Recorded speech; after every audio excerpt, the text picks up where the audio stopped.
Om Namo Bhagavate Vasudevaya.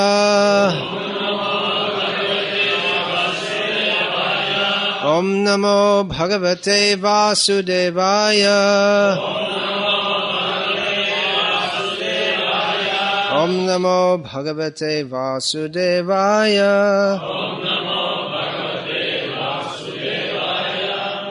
Srimad Bhagavatam, Canto 1, Chapter 10, Text 17. Translation and commentary by His Divine Grace A.C. Bhakti-Vedanta Swami Prabhupada. This describes the departure of, this chapter is titled The Departure of Lord Krishna for Dwaraka. The Sanskrit is as follows.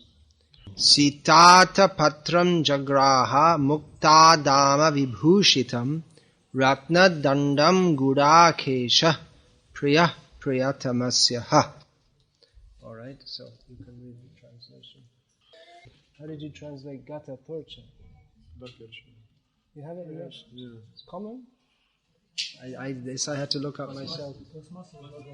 I had to look it up myself. It's not a common term in English. No, there is such a word, but I don't know what's the meaning. Plastic. We could say aluminium. That's like... It's kind of plastic. In Russian translation, it's plastic. It's an uncommon word. Anyway, this is just... The point of the verse is that it's describing that Arjuna was carrying a very valuable umbrella to shelter Krishna from the hot sun. So Srila Prabhupada, in the purport, takes up a side point, or what's not exactly the main point, but what is a main point in Srila Prabhupada's regular preaching. One of the main points that Srila Prabhupada repeatedly emphasizes is the artificiality and uselessness of modern civilization as compared to traditional society. Here it's described that the Lord was being sheltered by an umbrella with a handle of jewels and embroidered with lace and pearls. And it was a normal thing that in the past people used to have gold and jewels. I mean, even village people. That was true in India, at least up until recently, that even the village people had plenty of gold ornaments, both men and women. In Russia, you wouldn't know. Maybe that all ended with the revolution, but I don't know what it was like in the pre-revolutionary days, but I would imagine that in that time people also, they had gold. Не знаю, как в России, может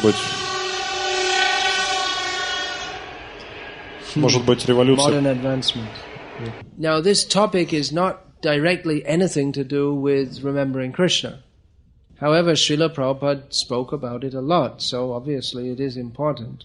Because Srila Prabhupada saw that this situation in the modern society is such that it makes it difficult for people to be Krishna conscious. And what to speak of being Krishna conscious, it's difficult. I mean, people don't even live as normal human beings. They're just, people are living very sinful lives. So, Srila Prabhupada was writing this is the first kind of Bhagavatam. Srila Prabhupada was writing this in the early 1960s. At this time, Srila Prabhupada was living in Vrindavan and Delhi. He was commuting up and down. At that time, society was not as technologically progressed as now. And Srila Prabhupada was maybe unique in his at that time. No one was speaking against the ills of modern society. There was great hope that by technological progress the whole world will become wonderful. There was the idea that we will become, by technological progress, we'll become more and more prosperous.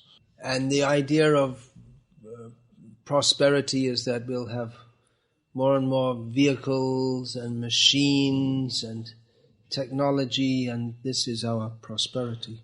So Srila Prabhupada pointed out that, well, nowadays the people, you can get lipstick, and toenail polish and all this kind of thing, but actual signs of prosperity, like gold and jewels, people, they hardly have it at all. Maybe one gold ring, and that's about it. But in the modern world, nations are considered advanced or unadvanced according to the number of factories they have and the degree of industrial products they can produce. And countries in which people live without big factories, they're considered very backward. I remember I must have been I must have been in my teenage years. That would be in the early 1970s. It was quite a famous photo. It became circulated around the Western world of a woman in the Soviet Union. Looked like some babushka with her Kerchief. Yeah, kerchief around her face, and then she was behind a horse, behind a plow, and that was supposed to show that you see, the Soviet Union is so backward because we do in the Western world, all the farming is done only by machines, and to have this kerchief around your, I mean, that's just like really something really backward. So this photo was supposed to demonstrate incontrovertible evidence that the Soviet Union is backward. They still use animals for agriculture, and the women still have this cloth around their face. They're not liberated. Even individually, if a person has a fancy car and all kinds of electronic goods in your home, then you're considered to be very prosperous. A few years ago, it was very prestigious to have a cell phone. Nowadays, everyone's got one. Now they just brought out some new iPhone, I think it is. iPod, is it? Yeah, and it's like iPhone. Yeah. And it's everyone's rushing to the shop to have to get the latest one. Apple company, yeah. So the idea is we get more machines and life will be wonderful. We will have a kind of happiness that even Cinderella couldn't have dreamed of. And then when we all have lots of machines and we'll all be happy and we have 100 TV channels to choose from, then everyone will be happy and then they'll be peaceful because we'll be happy. And there'll be no more war, and if you want any war, you can have an imaginary war in the computer game.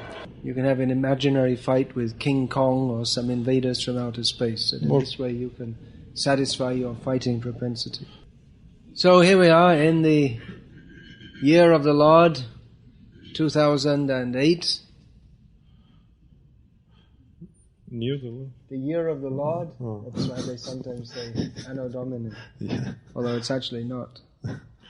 And we have many machines.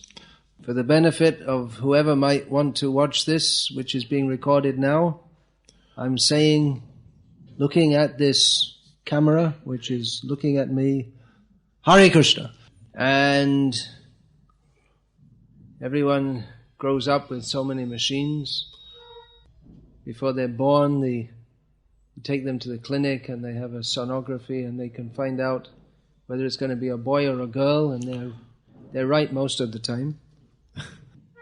And like that, from womb to grave, our life is lived in the company of machines. However, it's worth examining whether this prosperity measured in terms of machines has actually benefited human society. And if there's really any real benefit for humankind over the previous less machine-oriented society.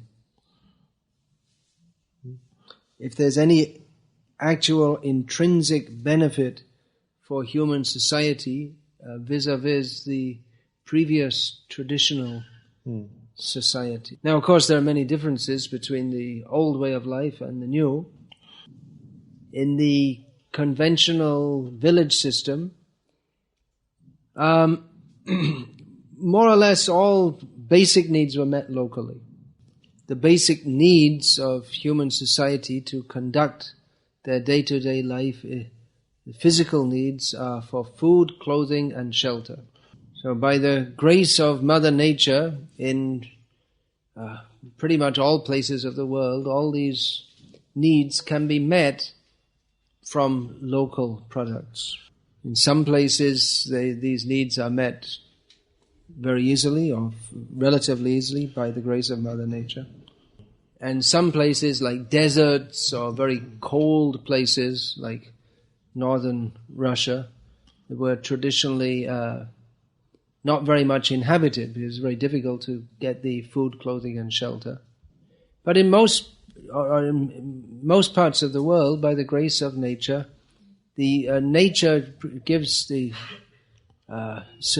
with a little cultivation, one can get food, and one can either buy cotton or silk or jute or flax.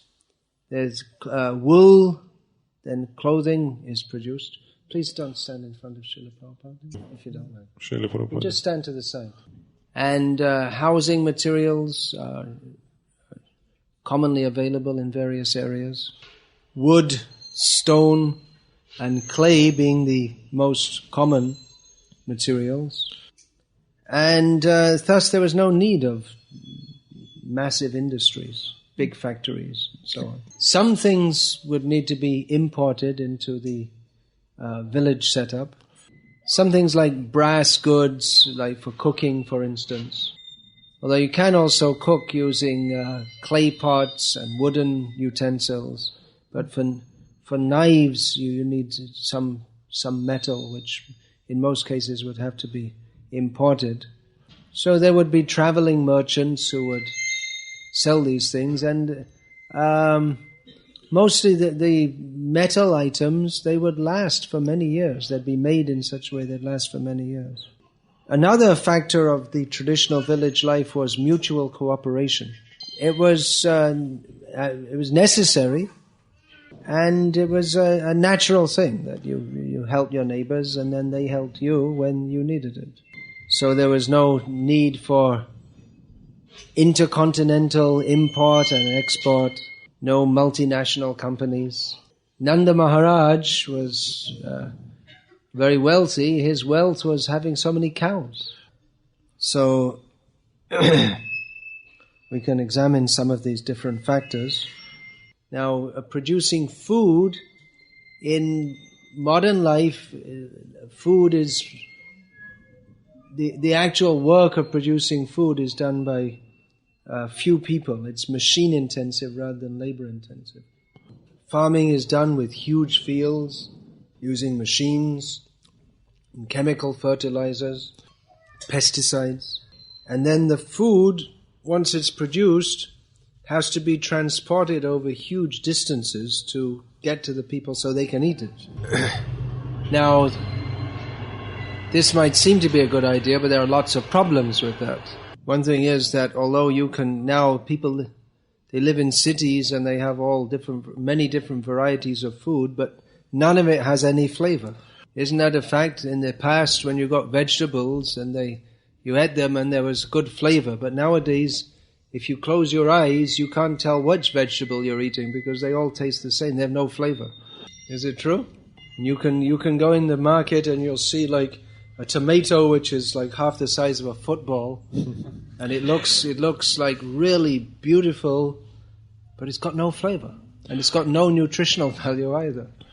The modern tomatoes are like symbolic of modern society. They're big, they look good, they're expensive, and they're useless. They've got no flavor and no benefit. And not only not only they've got no nutrition, but they're actually poisonous. And that's one major reason why so many people are getting cancer today, because every day people are eating poison. So it's not surprising if you eat poison every day that at some point in time you're going to get sick, seriously. I mean, even 20 or 30 years ago, if you tell people that drinking water you'll have to buy it, they'd laugh. They couldn't imagine. Could you imagine, Bhagwan Pandit, when you were a young boy, that drinking water would be sold? It's unimaginable. There was a time not very long ago when even milk wasn't sold. In the village or even in the town, everyone had cows and they had milk and everyone had plenty, and if someone needed more, they'd just ask for some more. That's all. There was plenty available. But in the modern age, even a big billionaire living in the city, he can't get, even for billions of dollars, fresh food, fresh water, or fresh air. And the whole supply of food, it's very precarious. It can break down at any time. If the supply of oil breaks down, or if the truckers go on strike, then everyone in Kazan will starve. You may say, well, no problem, I've got my dacha outside the city, but you won't be able to, you won't be able to go because if there's no oil to get out there, and by the time you get there, by walking, someone else will have stolen all your vegetables. In the 1980s, in Western Europe, pretty much everyone was sure there's going to be nuclear war with the USSR, and then there'll be a total breakdown of civilization. And people were writing books on what to do if you survive. So they were telling how, what kind of food you have to stock, and then you have to keep guns to protect your food, because people will come and try in gangs and try to forcibly take away your food. Well, as we know, it didn't happen yet. But modern society is extremely artificial. And the whole thing could break down at any time. And, you see, you can have the apartment that you have, which, just like in Moscow now, an apartment which it might be $1 million for some apartment. But that will be completely useless if there's not food being brought in every day. And it's already just now in the last few months they're talking about a world food crisis, and the price of oil is galloping all the time, galloping up. So naturally the price of food is also going up and up and up, because it has to be transported, and the pesticides are also made from oil, and then they have to also be transported, and everything, the price is going up and up and up and up and up. So in so many ways, modern civilization is extremely artificial, and it's not possible to even begin to discuss the myriad problems in just a short time here. Then people are aware of this. I mean, there's this global warming crisis, for instance. That's one of the problems. And recently they made the big countries of the world made a vow that by the year 2050 we'll reduce the number of carbon emissions by half. But it's even if they do that, it's not nearly enough to offset the massive problems they're producing. In the meantime, you see the city. Everyone's moving to the city. And even to get a tiny little apartment in a city costs so much money that someone may have to spend their whole life, they take out a loan and they spend their whole life paying off a loan to get a tiny little apartment with no land around it, stuck somewhere up in the 15th story or something, or 115th story. And whereas previously, I mean, everyone had a home with land surrounding it, and then you could have your own vegetables and flower garden. Clothing is also made from artificial materials which are very unhealthy. The lighting system was also very simple in previous times. People, they didn't need to stay up all night working or going to parties or any such thing. So a simple lighting system by castor oil, burn a lamp. And instead of working all night or staying up all night, people did the sane thing, which is also much better for the health of the body, which is to go to sleep at night. Once Srila Prabhupada asked one of his disciples to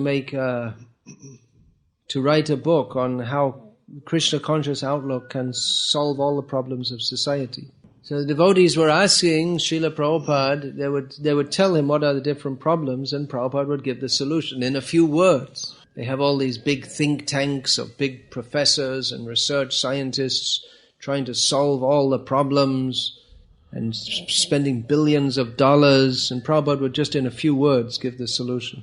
So one problem that was brought up was the petrol crisis. At that time in 1973, they were saying there's a petrol crisis, that the supply of oil is not enough. Of course, as we know, that was just an excuse to put the oil prices up and go and fight a few wars in places where you wanted to take control. So anyway, Prabhupada said, well, the solution to the petrol crisis is don't use petrol. You don't need petrol. It's such a big hassle to dig it out of the earth, and it's also violence to the earth, and it causes so many problems. Whoops, the whole economy of Tatarstan will be affected if we say this, but we should say it nevertheless. So you may say, well, what if we want to go somewhere? How do we travel around? Prabhupada said, don't travel. You don't need to go anywhere. Everything can be produced locally. If you want to go somewhere, you can walk or take an ox cart. So you may say, well, that's primitive. That's the way people live for thousands of years. And actually, in terms of spiritual consciousness, you see Vyasadeva, he was living in a cave, and what is his contribution to human society? It's certainly more substantial than that of Tom and Jerry. Tom and Jerry reached Kazan. This is the modern day answer to Vyasadeva. Atato Brahma Jignasa, Atato TV Jignasa. What's on the TV? Instead of asking what is the absolute truth, you'll ask what's on TV. So in the modern age we say, well, we have a very advanced healthcare system. It's because you're always sick because of the modern society. The way of life is so unhealthy. One major feature of modern society is psychological or psychiatric problems. The more the societies are so-called developed, the more psychiatric problems are prominent. And actually, you can see that. It's when you go to Western Europe and America, you see the psychiatric problems and the social problems are simply immense. I mean, in a society where more than 50% of the people take psychological counseling during their life, I mean, there's something really wrong with there's something basically wrong with such a society. And you may say, well, in the modern society we have very advanced education, but the actual result is that people are becoming more and more animal-like. You would think that by education people would become cultured. But actually, one prominent feature of modern society is that people are becoming more and more animalistic. I mean, this is something which we can all practically perceive, is it not? That day by day, year by year, people are becoming more and more just like animals in the way they behave. What do you think? No one can trust anyone. Even the parent can't trust the child can't trust the parent. It's a horrible civilization. Another thing is, in traditional society, you didn't need all this, so much big education just so you can get some job. Society wasn't so complex, so the potter's son would become a potter, the carpenter's son would become a carpenter, and like that. Whatever education you need would be at home, and you had a guaranteed occupation. But in the modern age, even if you have a very high education, you're not guaranteed of even having any income.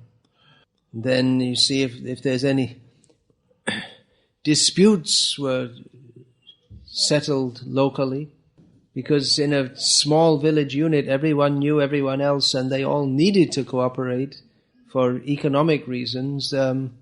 Disputes were, you couldn't have big disputes which got out of hand. There was no need of a very complex legal system.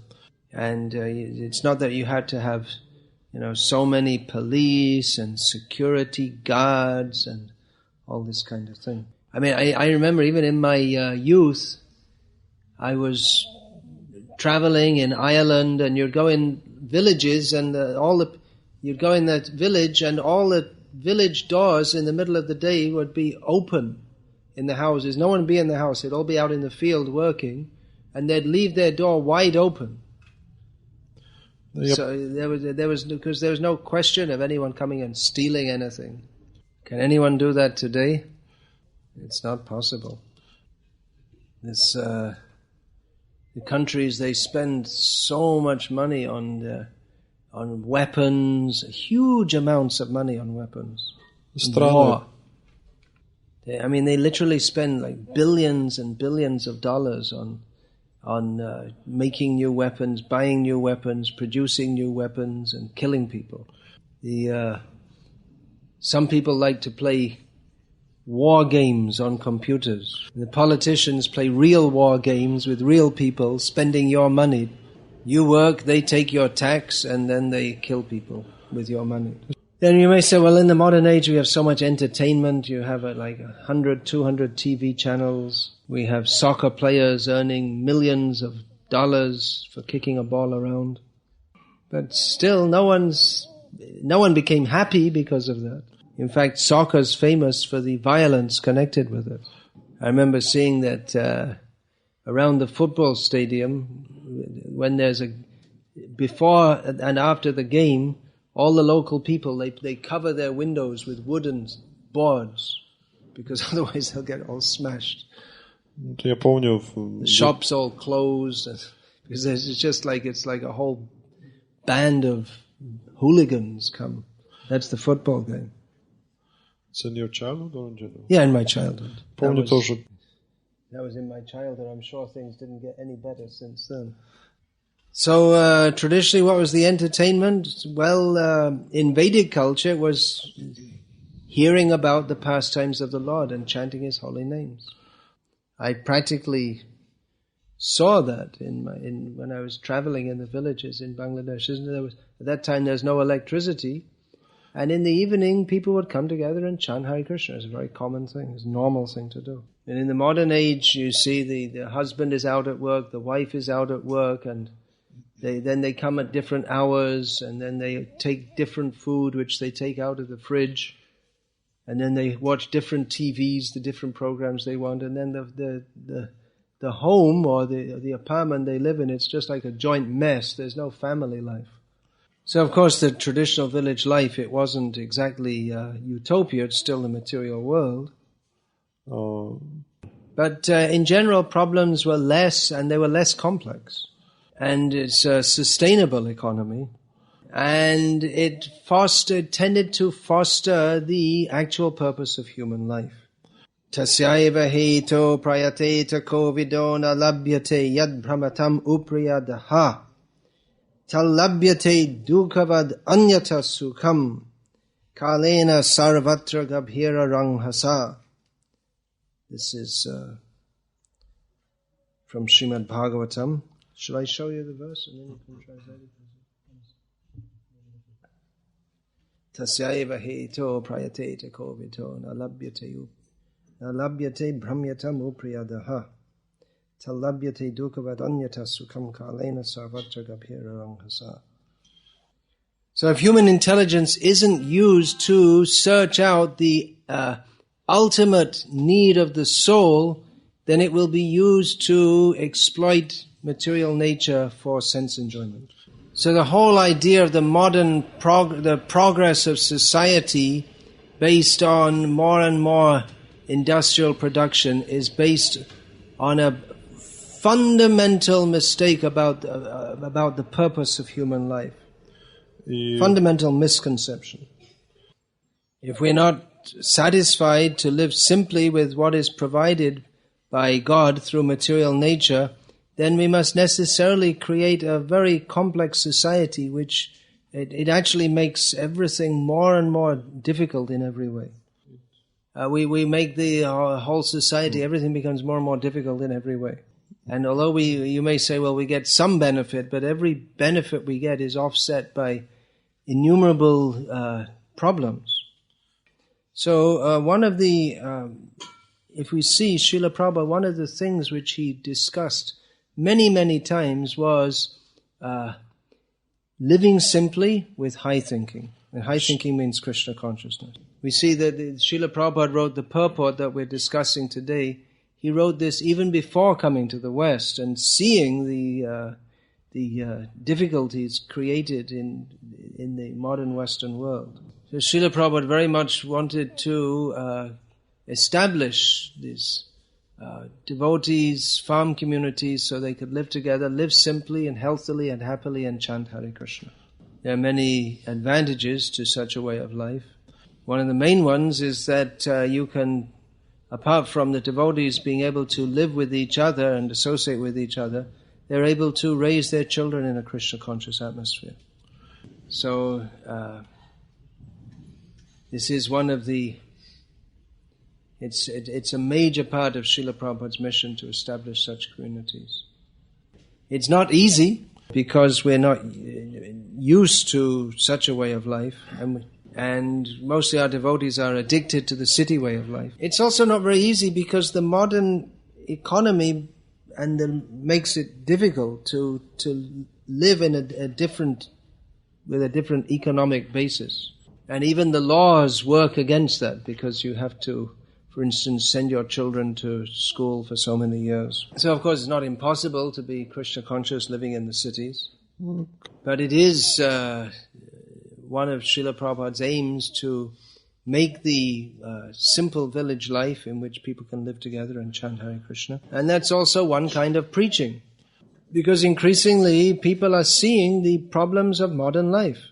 So if we can show people how they can live simply and healthily and happily, then many people may want to come and join our communities. And actually Srila Prabhupada said that if we establish these farm communities, people will come and join in the millions. Yeah. So we think, well, the preaching is very successful. If 100 people come to a program, we think, well, that's a successful preaching, right? But Srila Prabhupada was talking about making whole nations Krishna conscious and literally millions of people. And it is possible. We find more and more that people are appreciating the philosophy and the books of Srila Prabhupada. And more people appreciate that our devotees, the devotees are spiritual people with something to offer society. Spiritually offered. So if we can actually demonstrate this practically, then maybe millions of people will come and join. Если мы сможем... Yeah. So Srila Prabhupada, he was a very practical acharya. He constantly spoke the philosophy of Bhagavad-gita and Srimad Bhagavatam. But he gave, he was very perceptive of the needs of human society. What do we need to give Krishna consciousness to the human society as it's presently constituted? That's why Srila Prabhupada, he was able to preach all over the world among different people in different circumstances and give them Krishna consciousness. And he was able to introduce Krishna consciousness in the Western world, which seemed impossible. But at the same time, Srila Prabhupada could see that this modern civilization, it's not going to last very long. It's only a matter of time before it breaks down. So Srila Prabhupada wanted that we have some alternative based on Krishna's plan for human society. Live simply, depend on the land, the cows, and Krishna, and live ideal lives, and in this way set an example for the people of the world how human life can be lived and should be lived in Krishna consciousness. So that's a great challenge for our devotees. And who can establish this will certainly get the mercy of Srila Prabhupada abundantly.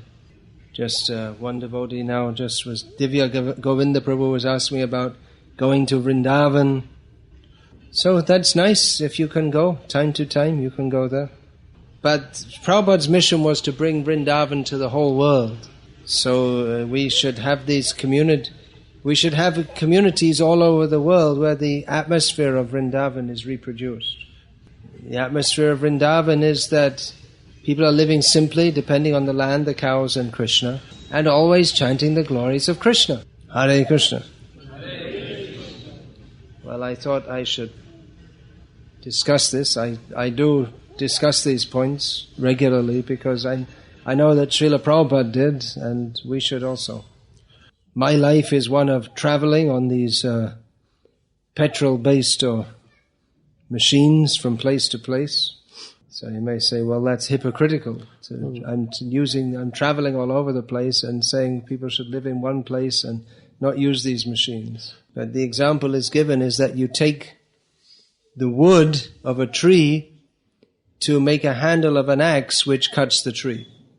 That the present situation of human society is such that it requires people to travel widely and preach Krishna consciousness, but for most devotees, if they can stay in one place, live peacefully and chant Hare Krishna, that will be more practical for them. It's not that someone comes to Krishna consciousness and we tell them, well, now to be Krishna conscious you have to chant Hare Krishna, follow 4 regulated principles and travel all over the world. We don't say that. Chaitanya Mahaprabhu, quoting Srimad Bhagavatam, said, Sthane stita, stay where you are. Sthane stita shuti-gatang tanuvang mano abhir. One should not just stay where you are like some rock, but engage oneself in hearing, chanting about, remembering and serving the Supreme Personality of Godhead. Okay. Hare Krishna. Okay, all right. Is it enough? Oh, it's yeah. Okay, there's more. Okay, I was feeling quite hungry, so I didn't think it was quite enough. Okay. All right. Well, all right. It's time for me to take prasadam now. It's time for me to take prasadam. So, questions? Oh, I'm supposed to distribute this, is it? Oh. Any questions, please? One thing, we always used to make a request in the festivals we're holding in Chalni, that devotees please come in devotional clothes. It would be appreciated. With Vaishnav Tilak, cell phones off, all right? One thing about this, you've got the Hare Krishna Maha Mantra, but it's all over your back also, which isn't very good, and it comes down on your backside, so I'm not much in favor of this. And also the Maha Mantra is cut in different places, so it's not such a good idea to wear a shirt like this. Was it discussed that we would go on Harinam in the evening? All right. After Sandhya Arati, we'll all go out? Starting today? Yeah, they'll start today. After Sandhya Arati. Here in Russia they call evening Arati Gora Arati, but every Arati is Gora Arati, isn't it? It's because it starts with Gauranga Arati Shobha. Yeah. It's actually called Sandhya Arati. Sandhya means evening. Yeah, questions? Do we have another mic so that everyone can... In our situation, should we remain living on the 115th floor, or should we live on 115th floor and have some plot of land, or should we just go to some remote place and live in some agricultural community with devotees? Yeah, the Srila Prabhupada wasn't talking so much simply about living on the land and farming, but about communities. I would say as far as possible do that locally instead of having to go a long distance away. If you can do it locally, that's better. Everything has to be done very carefully.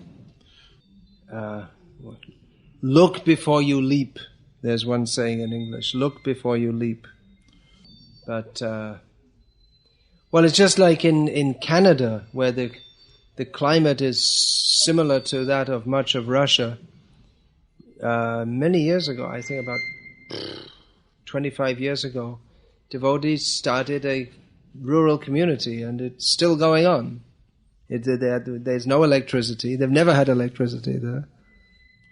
And they're far away from any town. And, they're going on.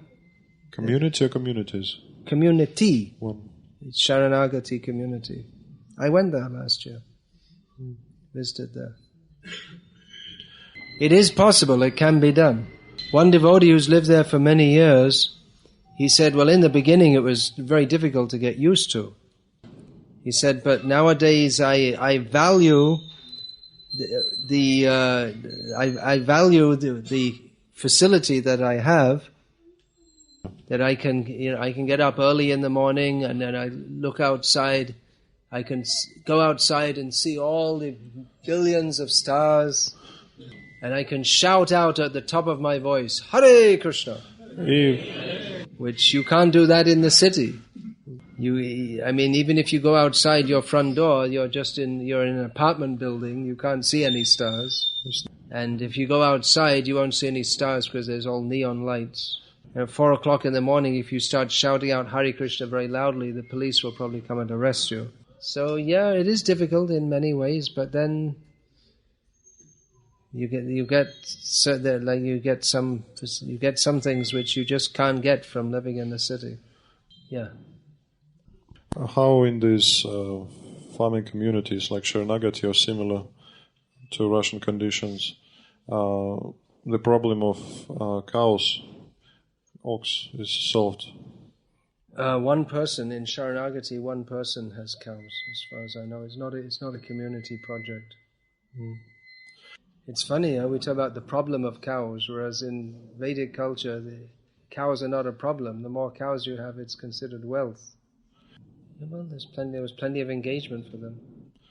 For transport not only of humans, but transport just like if you're taking grains, for ploughing, for threshing. They go round and round in circles, like that. All right. Want to give it to the ladies? Srila Prabhupada has said if devotees preach nicely, then the Third World War will be postponed or can be avoided. Yeah. From your lecture we can understand that the modern society is degrading inevitably, and does it mean that we won't be able to avoid the Third World War? It's very difficult to say. If more and more people chant Hare Krishna, that will bring auspiciousness into the world. At the same time, there's very sinful activities going on day by day. I mean, if you take daily the number of cows, pigs, chickens, etc. killed, it comes in the millions all over the world. In Kali Yuga, the war and massive social disturbance is normal. I mean, we always hear about these predictions of Nostradamus and all this kind of thing, that there'll be big wars and so on. But I mean, it's just normal in Kali Yuga. It just hasn't happened. Most of us haven't experienced that in our lifetimes. But you find that the Roman Empire was overrun, and then the Constantinople was overrun and sacked and destroyed, and Jerusalem was attacked and overrun, and there were rivers of blood, and it happens again and again and again in the history of the modern world, and it's almost certain to happen again. I mean, you don't have to be an astrologer or a Nostradamus expert to say that there's going to be great disturbance in human society in future. It's just going on in cycles historically. It's just a matter of time before it affects us also. Unless people take to Krishna consciousness on a very wide scale, we can expect there will be so much disturbance in human society. There is already actually so much disturbance in human society. It's just in a different form. It's not coming in the form of, we may not perceive it here in Kazan in terms of of outright fighting, but I mean, people are psychologically disturbed, seriously. That's common all over the world. People are not happy. They have so many family problems, economic problems, anxiety. And I mean, one reason that devotees in the Western world, many of them are interested in preaching through psychology is because so many people have psychological problems. One very good solution to all these psychological problems, I'll tell you, whatever it may be, is chanting Hare Krishna in the association of devotees. Jai Shakal Bipod Bhakti Vinod Bolen Jokon O Nam Gai. Bhakti Vinod Thakur says, when you chant those names of Krishna, all the problems go away. So it's chanting and dancing, and then all the problems fly away. So we're going to have observation of Arati now. We're going to have chanting and dancing, and then go in public and chant and dance also. So, whatever problems you may have, just throw them out the window and chant Hare Krishna. Often devotees like to come and tell me all their problems, but I don't have any solution, but just chant Hare Krishna. If your husband doesn't like you, and your mother doesn't like you, and your father doesn't like you, and your children don't like you, and your dog doesn't like you, and just chant Hare Krishna, that's all. And take prasad.